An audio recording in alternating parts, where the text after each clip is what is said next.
Что ж, давайте сегодня поговорим о Синьцзяне. Это, пожалуй, одна из самых запутанных и сложных тем сегодня. Вокруг нее столько споров, столько противоречивой информации, что разобраться, где правда, а где ложь, бывает очень и очень сложно. Попробуем погрузиться в эту тему и посмотреть, что говорят разные источники. И вот главный вопрос, который висит в воздухе.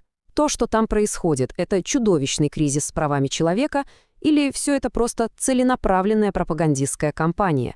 Это ведь две абсолютно разные реальности. И где тут правда? Может, где-то посередине, а может и нет? Попробуем разобраться в доводах каждой из сторон. Давайте начнем с одной стороны этой истории. Посмотрим на те обвинения, которые выдвигают правозащитники, выжившие и международные организации.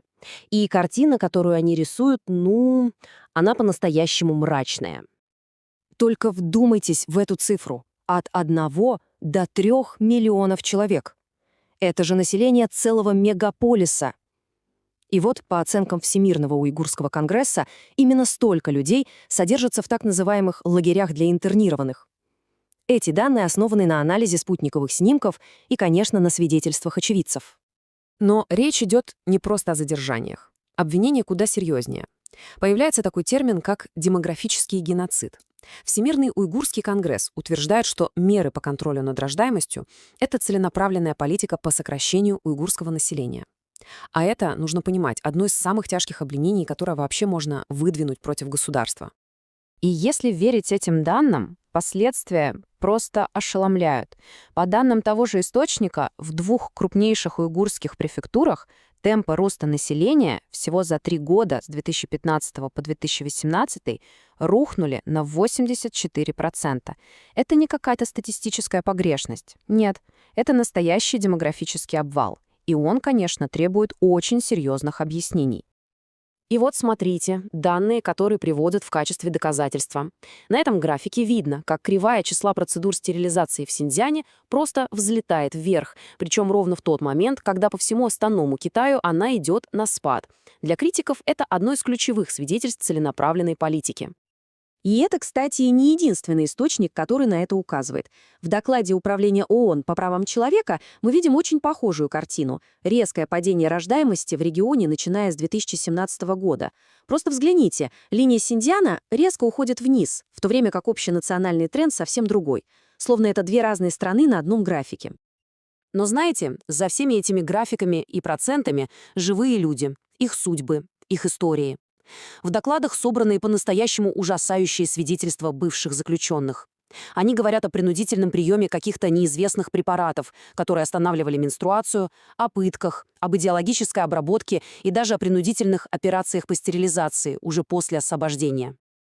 И вот эта фраза «Калбинур Турсун» из репортажа BBC — это просто квинтэссенция боли, крик души матери, которая в наш век, когда мы можем связаться с кем угодно на другом конце планеты, не может просто узнать, живы ли ее дети.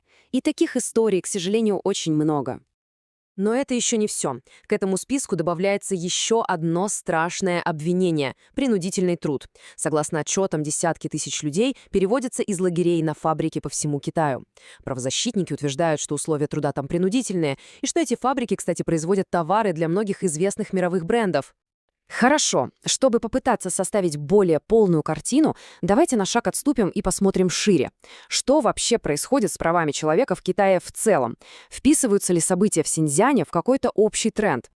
И вот отчет Amnesty International за этот год рисует довольно системную картину. Аресты правозащитников по всей стране, использование очень расплывчатых законов о нацбезопасности для подавления любого инакомыслия, ограничение свободы слова, слежка за своими гражданами даже за границей, отмечается и репрессивная политика в Тибете.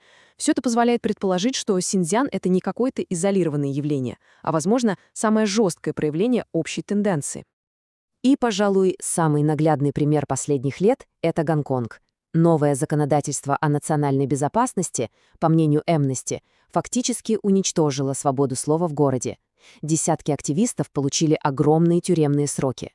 Это очень четко показывает, как законы о национальной безопасности на практике могут использоваться для полного подавления свобод. Конечно, простого ответа на вопрос, что происходит в Синьцзяне, у нас нет. И, возможно, его и не может быть. И это оставляет нас с финальным и, наверное, самым главным вопросом. Когда государство полностью контролирует поток информации, когда идет мощнейшее геополитическое противостояние, как вообще можно докопаться до истины? Как отделить факты от пропаганды и понять, что на самом деле происходит с миллионами людей там, за этой стеной молчания?